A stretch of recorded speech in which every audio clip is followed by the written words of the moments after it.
Hey, thanks for joining me. Continuing with one of my favorite comic books of all time, Savage Dragon. We're up to issue 4.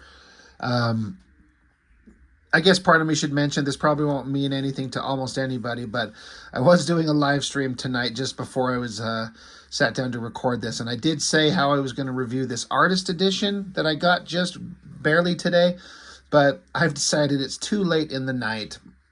That artist edition is huge, and I want to spend a lot of time going over it, and I just don't have the energy to go through a big long book like that tonight. So I decided to pick up a copy of a book that a little bit easier and quicker to get through. And you know what? I'm always having a good time when I get to look at an issue of Savage Dragon. So starting out on the cover, you got the dragon himself. You got Dart, this new member, this new character to the book that has joined the police force with Dragon. And then this character, Barbaric, which we've only seen him, I think, in one other issue.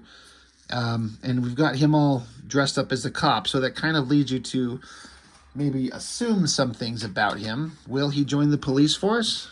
Maybe. Let's see. We get into it. The first thing that we're going to continue on story-wise is the storyline starting from the end of the Dragon regular series, because there was a 3-issue miniseries, and then we started with the Dragon regular series. I think it was the end of all the other books. There's been this reoccurring storyline that we keep going back to of this couple, this presumably husband and wife, who are dead, like shot themselves in the kitchen of their house, and then there's this voice coming from the basement, kind of creepy, kind of ominous, kind of scary. And enough time has passed that we've seen that the bodies have gone from like fresh corpses to rotting corpses. Well, now Dragon is on the scene of that particular situation. We're going to see at least somewhat of a resolution to that, and what was actually going on. So Dragon shows up. There's a bunch of cops there, and they kind of explain that says here, near as we can tell, the folks that lived here were killed themselves. They killed themselves, blew their brains out. Not sure why, but I figure it's got something to do with what's in their basement, some kind of monster. That's why we called you. You're used to dealing with this kind of thing. So there's like a brief shot of the rotting corpse of one of the adults. So basically there's this something in the basement. We've been catching only glimpses of a voice. Very ominous, kind of scary. They just assume it's some kind of monster, so they call him the Savage Dragon, the new addition to the cop force, who's just a super strong badass. He's like, all right, great, fine, let's go. So Dragon just immediately is going to go into the basement, and the other cop's like, well, dude, you haven't even had a chance to like peek in there and see what's going on. Like, are you kidding? This is dangerous. And Dragon, not afraid. We get a big double-page spread. The angle works really well. Even as a kid, though, I have to admit that I thought that this twisted angle on the Dragon's body is a little unnatural, a little weird. Like, it's almost too much to see his back at this far of an angle and then have this lower body twisted towards us this much. A little much, and it doesn't look like his foot is actually plopped down on the stair. It looks like it's just kind of hovering above it. That being said, that aside, I kind of dig the drawing down here at the bottom of the stairs. This perspective on the stairs really gives a sense of height and drama. So down here, there's the only light is coming from a TV here. Garbage and debris and crap in this basement. There's a sink, and there's a chain connected to this female animalistic looking creature thing with spikes all over its body, horns, like a beak face, a tail, some kind of just weird creature, but chained to a sink with a TV playing. So that, I remember when I was reading this, it's the last thing I expected to see. Like, we were building up, you expect it to be some kind of like horrific, dangerous threat, right? But there's this kind of female creature on the floor chained to a sink in the basement. Really makes you wonder what the hell this is all about. Now, while I'm thinking about it, I want to mention, I think the backlighting of the coloring coming from like the light from the door behind him, I feel like they did a really good job on that. So Dragon just goes down the stairs, and Eric Larson's doing a really kind of basic drawing here. Like just the stairs, like these floating rectangular shapes. You know what? Works perfectly fine for me. It tells the story. You get the point. I like this drawing of the dragon himself, this look, this expression on his face. Let me bring that up a little bit closer.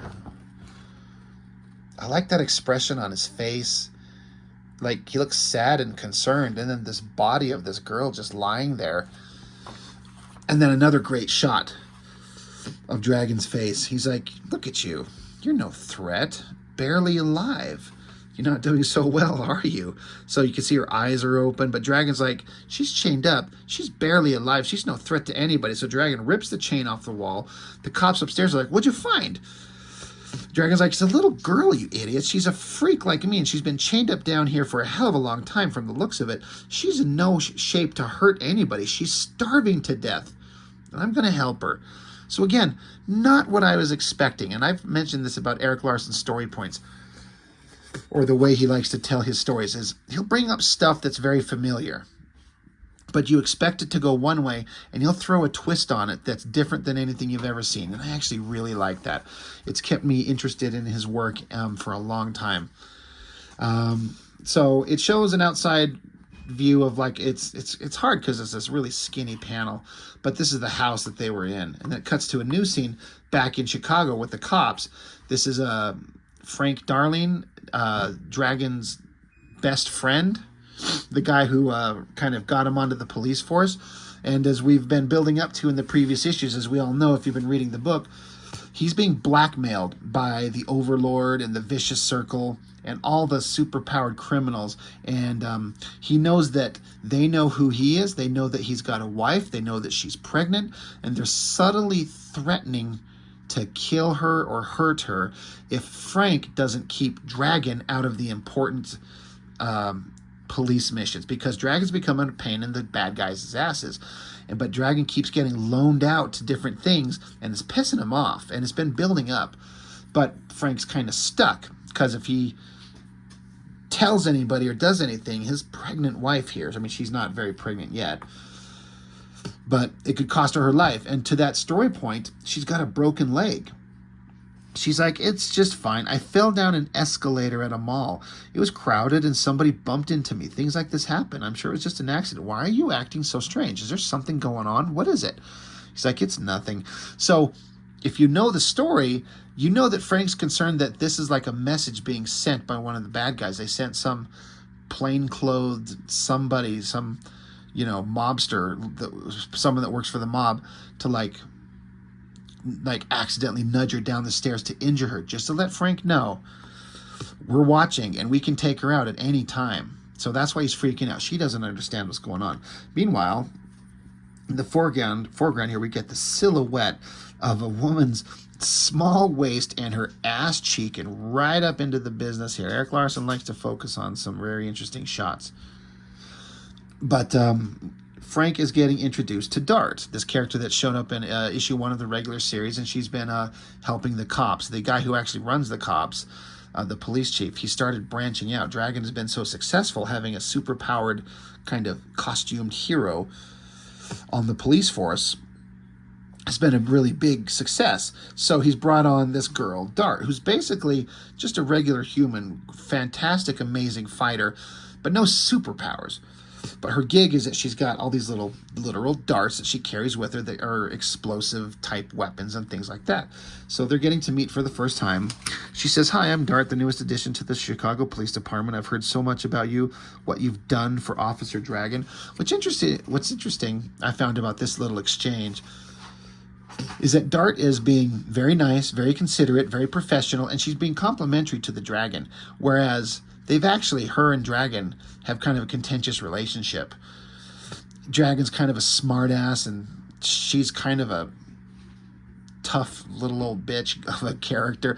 She's a badass, and she doesn't take guff from anybody. So they kind of butt heads, but she's talking very respectfully about the Dragon, rather than showing up like, yeah, Dragon's kind of sucks.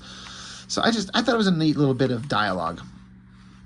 So a little bit of a time jump. So the girl, the monster girl that was in the basement, some time has passed. They've got some little microscopic clothing on her because her outfit will shred anything else. And she's eating, and they're like, look, she seems to be recovering nicely. And this is the police chief. He's like, yeah, great. You know, she's perfect.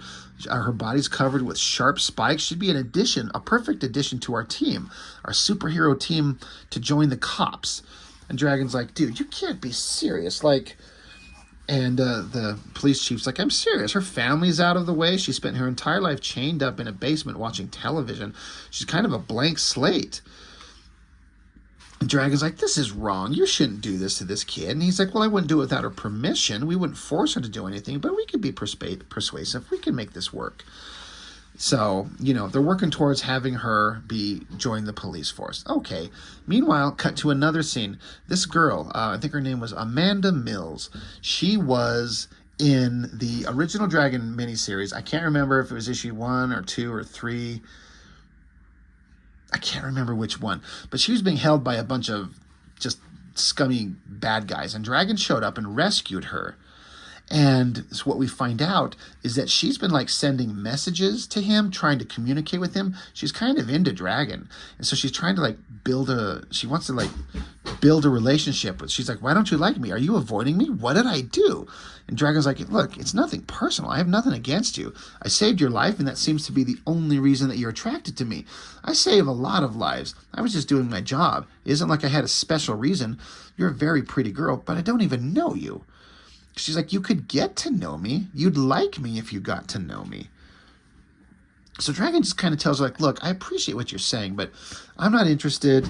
This isn't the grounds. What happened between us is not the grounds for a relationship. He's like, I'm not interested in trying to do this. She's like, we could try. I'm willing to try. So Dragon says, the last woman I had any kind of a relationship with ended up with a bullet in her brain. You see this kind of shocked look on her face. Dragon continues, I'm in a dangerous profession. Vicious thugs are trying to kill me or anybody close to me all the time. I'd rather not have you dead, especially after I went to all that trouble to rescue you. I'm sorry, that's just the way it's got to be. She's like, it doesn't have to be that way. Some risks are worth taking. I am.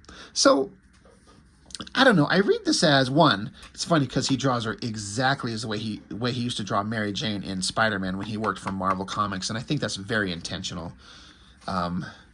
So that's interesting.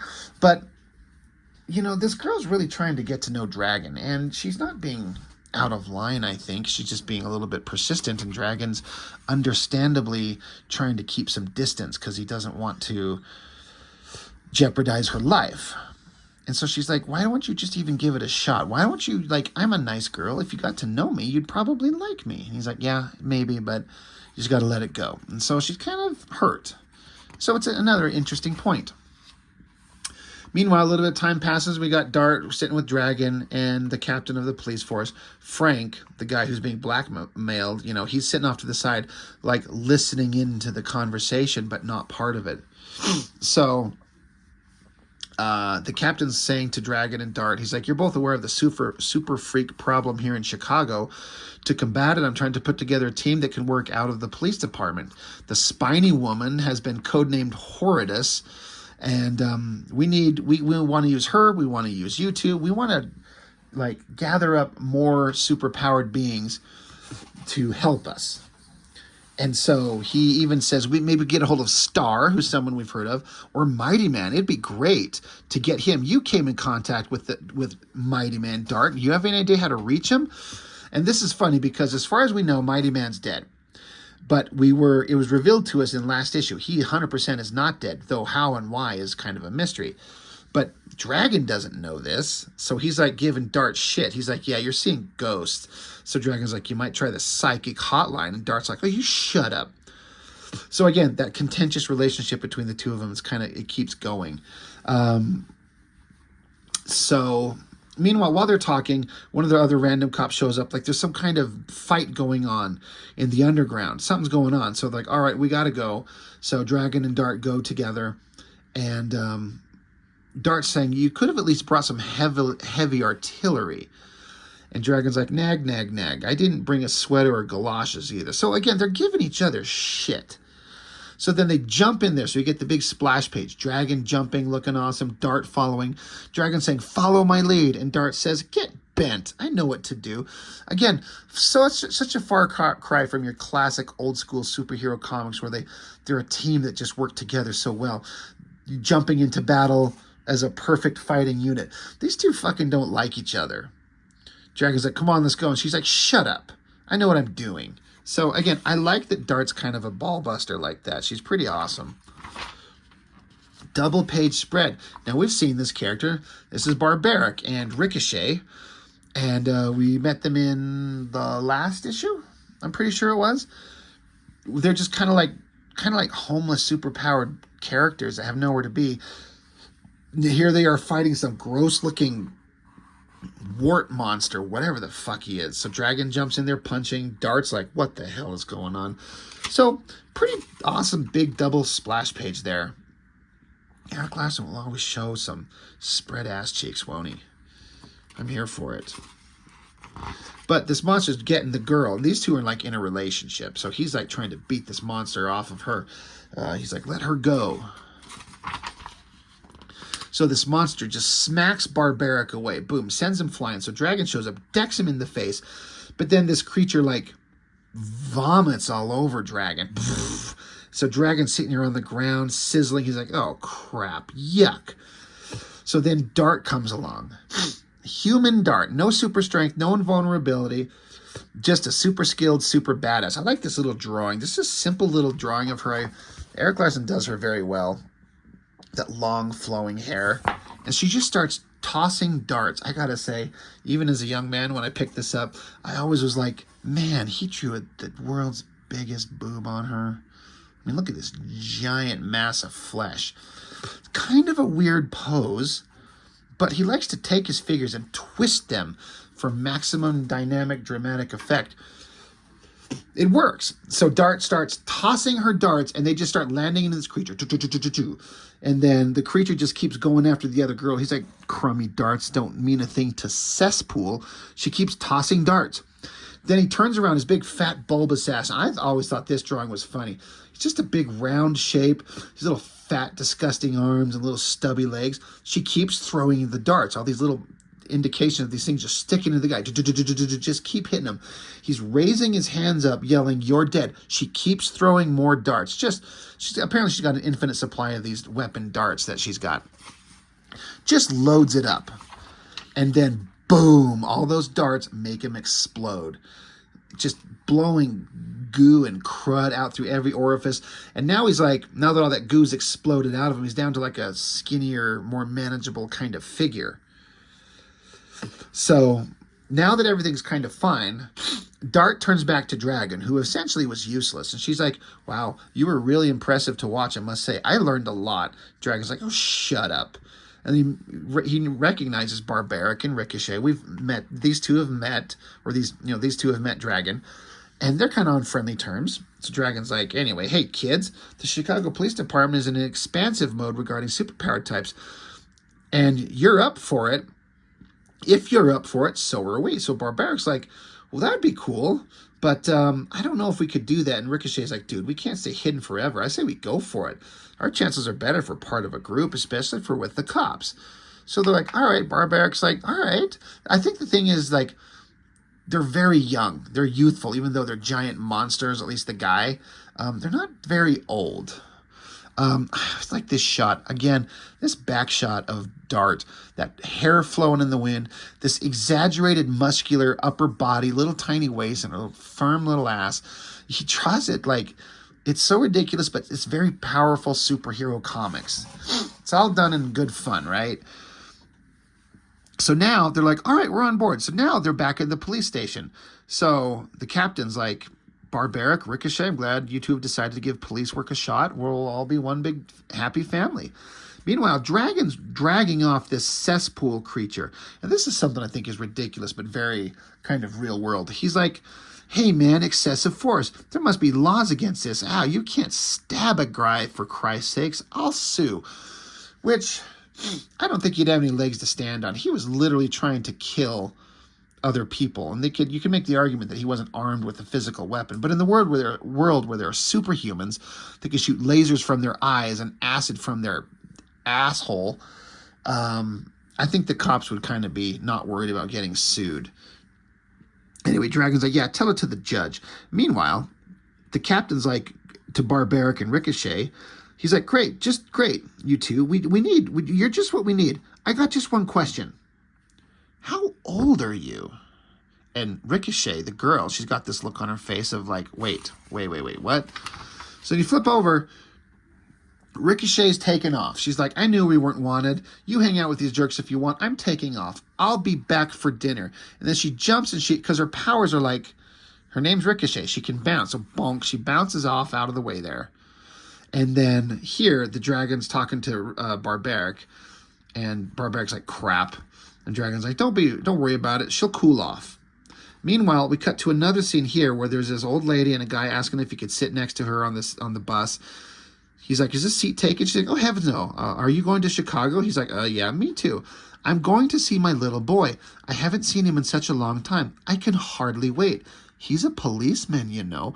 And this is another story point like we've talked about. There's all these little story points that keep coming up where Erik Larsen starts and builds on it and builds on it and builds on it. And there was a scene, I think, in issue 1 of the regular series. We're now on issue 4, where this old lady was watching TV and saw the dragon on it and thinks it's her son, because we saw in the foreground like a framed picture of a human-looking guy with a mohawk of hair spray painted green, and she thinks that dragon's her son. So we're like, is this his mom? Is this the origin of Dragon? Was he a human guy and got turned into a superpowered something or other? Like, do we know? So I remember reading this. I'm like, where's Erik Larsen going with this? This is interesting. So I like that a lot, and it'll get explained in a couple issues. I have to point out something that I never visually saw myself until in the letters pages several issues later. Somebody else pointed it out. This panel, this girl, her figure. So she's got this jacket thing on, and then of course bare ass legs. So Barbaric is standing behind her here, and this is his arm extending behind her, right? So this is right. I mean, not to point at certain points of her anatomy, but just for visual. This is where her pelvic bone is, right? This is her crotch right here. And I just saw it as the way it's supposed to be. But somebody pointed out, and Erik Larsen pointed out, that the color of her jacket and the color that they did on Barbaric's arm make it look like this down here is the bottom of her pelvis and crotch area. So he's like, yeah, the coloring made it look weird. And so if you look at it from that context, because she does wear this little thong thing, it kind of looks like it's this weird, like, got a belt connection right here in the middle and comes all the way, like it's her bottom of her pelvis is way down here. I mean, if you either saw it or you didn't see it all, but now that I pointed it out, now it's probably all you can see. I never saw it until I read it in the letters pages several issues from now and come back and looked. I'm like, oh my God, it totally looks like it looks weird. So just a funny thing. But anyway, that is the end of the main story. Not a lot of pages, very quick. I didn't count them. 1, 2, 3, 4, 5, 6, 7, 8, 9, 10, 11, 12, 13, 14, 15, only 16 pages. So that's not a lot. But you notice the letters pages are upside down here. So Erik Larsen did this for a little while. You flip the book, there's a whole other story in here. Rapture and Ricochet. So Ricochet, obviously the girl we just saw. Rapture, I do believe this is the first time this character shows up. And she will become a major character in the book. Very important for several reasons. I guess I could spoil it. Fuck it, I'm going to spoil it. She eventually meets Dragon, and after a contentious kind of build-up, they end up as a couple, and they end up having a child. And that child that they have is now the star of the Dragon book 3 decades later. Erik Larsen moves his book along in real time. The Dragon, the character in this book, he's dead. He got killed. He got old and he died. And Rapture's not around anymore, and their son is now the star of the book on issue 260 whatever, or 70 whatever it's on now. But way back here in Savage Dragon #4, this is where we're introduced to the character of Rapture. And she's a very important character, and the relationship that builds between Dragon and Rapture is one of the ones that stand out in my brain the most because I got to experience it in real time. And Eric Larson's writing, for all the silly superheroic shit that he likes to put in his books, he can make some real human moments. And it works. So also, this may or may not be the first book I ever saw with Adam Hughes art. I'd heard of him. I've seen some of his stuff. At the time, I did not like his art. And at the time, when I saw this story, because Eric Larson kept putting these backup stories in his books, there was one in the last one. This guy, I think it was Victor Bridges, was drawing it. And again, I don't mean any disrespect to any of these guys. Did not like his artwork at all. That Victor Bridges, I believe it is, in the last book. Now, Adam Hughes, I did not like his work at this time.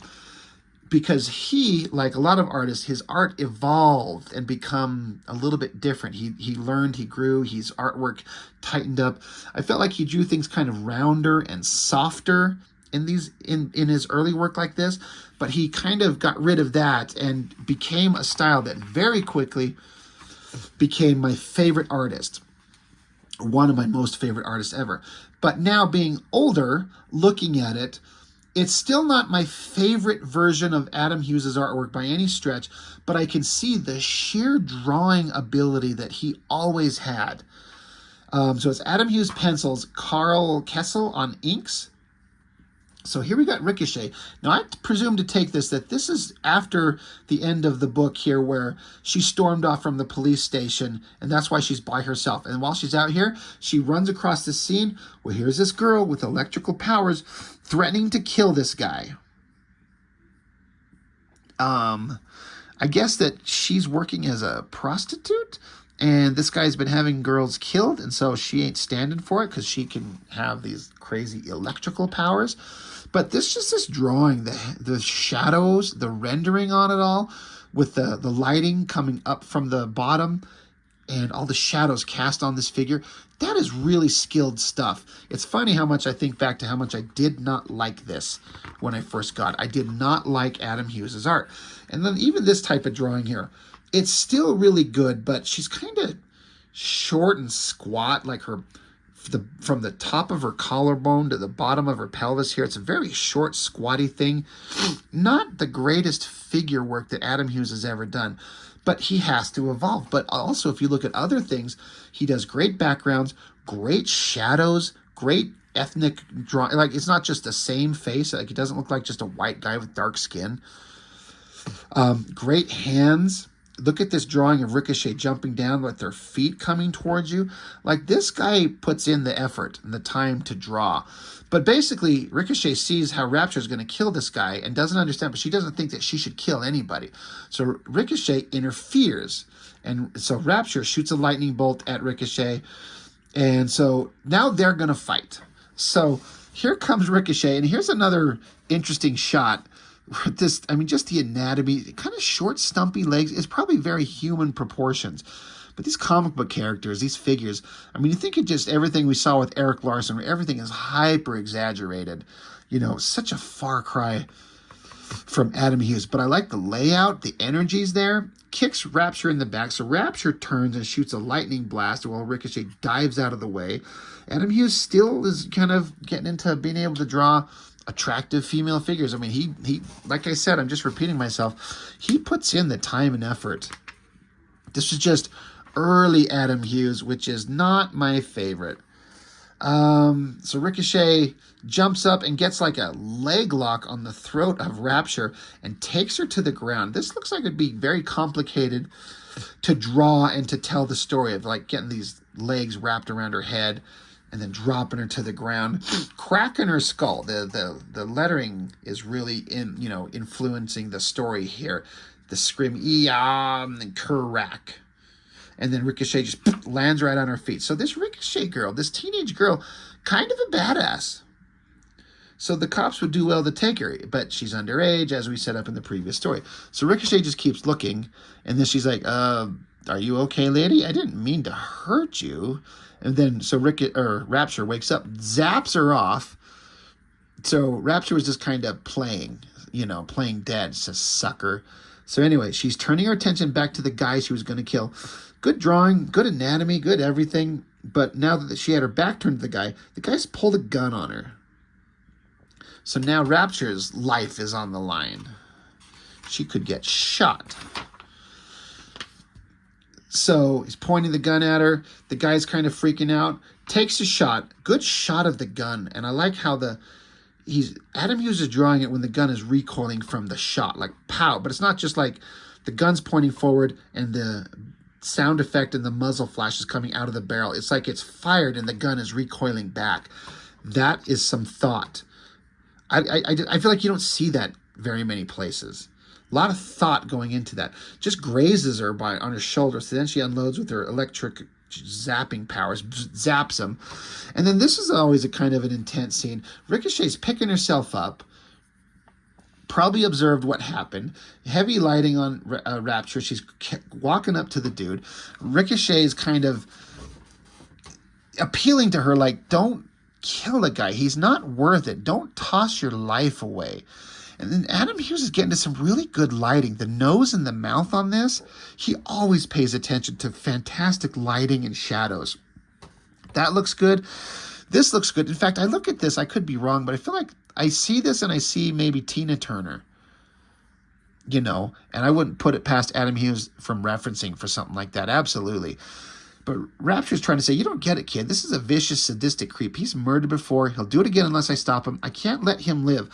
So she turns her hands to him and is going to fry him. So the question is, will she or won't she? But once again, Ricochet interferes, grabs her, and so Rapture just sends her flying, does an electric blast, zap, sends her going. Good. Really expressive face. And so Ricochet's like, look, you may think I'm some stupid kid, but I know what it's like to do something dumb on an impulse, and it screws up your life. Are you prepared to spend the rest of your life running from the law, or face jail sentence, or killing me to get rid of any witnesses? So she's trying to appeal to her once again, like, if you kill this guy, there's no turning back. So Rapture actually stops and is just kind of thinks about it. You see this kind of sequential shot of images of Ricochet herself with this look of like, oh God, what is she going to do? And Rapture's just like, you're right. He's not worth it. So she smiles. She reached her. She stopped her from killing a guy. So anyway, Ricochet's like, all right, you won't regret it. Let's drag him down to police headquarters. I'll introduce you to my boyfriend and Dragon and Dart. They're pretty cool. Meanwhile, bad guy, again, they turn their back on him. He's pulling his gun, points it at them, and he's like, stupid move, freak, you're dead. And again, this heavily shadowed shot, I mean, this has to be referenced. And again, I see maybe a Tina Turner in there. Somebody could correct me if I'm seeing something wrong, but it looks very referenced and it looks great. Ricochet's charging, trying to help, and then a bullet is fired. Pow. But the bullet doesn't catch anything. Rapture turns and returns fire, essentially, with her electric powers and just vaporizes the guy. The bullet goes firing off other directions. The guy's head freaking explodes. And Ricochet herself lands on top of the guy, and he's missing his head because her powers are strong enough to just fry a guy, just barbecued him and exploded his head. So Ricochet's like, he doesn't have a head. That's gross. You actually killed him. I think I'm going to throw up. You probably saved my life, is what Ricochet is saying to Rapture. And she says, yeah, well, I have no regrets. So now it's like the beginning of a friendship. Like, all right, I like that. Now we're seeing an ad for the explosive first issue, Freak Force. Well, there's Dart, we know her. There's Rapture, we're just introduced to her. Barbaric and Ricochet, there they are there. Horridus, the girl that we just got introduced to proper in this issue. Super Patriot, we know him. Mighty Man. So it's like all these characters we've been introduced. Eric Larson's been building them up, and they're going to be in their own comic. I've never read an issue of Freak Force because I have to be honest, once again, if I don't like the art, I'm not going to pick it up, especially in this era when there's so many fantastic artists. And maybe that's me missing out on some good comics. I heard it's good. I like the guy who drew this. I don't like his art. I never did. Doing a Vanguard series, doing a Super Patriot mini-series. And then Eric Larson gets into the letters pages, which he always, has a pretty expansive letters page as the series goes on. There's not only 2 pages here, but, those were always fun to read. I always read every letters that was written and every response that Eric Larson wrote. It was always pretty entertaining. This is funny. If anybody knows about the Peter David versus Todd McFarlane debate that they had, that was an interesting thing. I'm not going to get into it. I don't know too much about it, really. It's just what was everyone kind of said. But basically, they wanted to show up and, McFarlane, let's just get together and talk about it. Let's have a debate. And I guess Peter David showed up and just annihilated McFarlane because he took it way more seriously. And anyway, whatever. But Savage Dragon, issue 4, the introduction of Rapture. Story points are kind of coming to not a close, but we're getting closer and closer to you. We learn some things and we have new questions. And good action, good fun, hot babes, monsters, heroes, action, adventure. What more do you want from a comic book? And like I've said before, Eric Larson, he's the only one of those Image founders that knew what he was doing when it comes to storytelling. He knows what he's doing, and it's fantastic stuff, and I can't wait to keep looking at more. So that's it. That's all I've got for now for Savage Dragon number 4. Thank you for watching. I'll see you next time.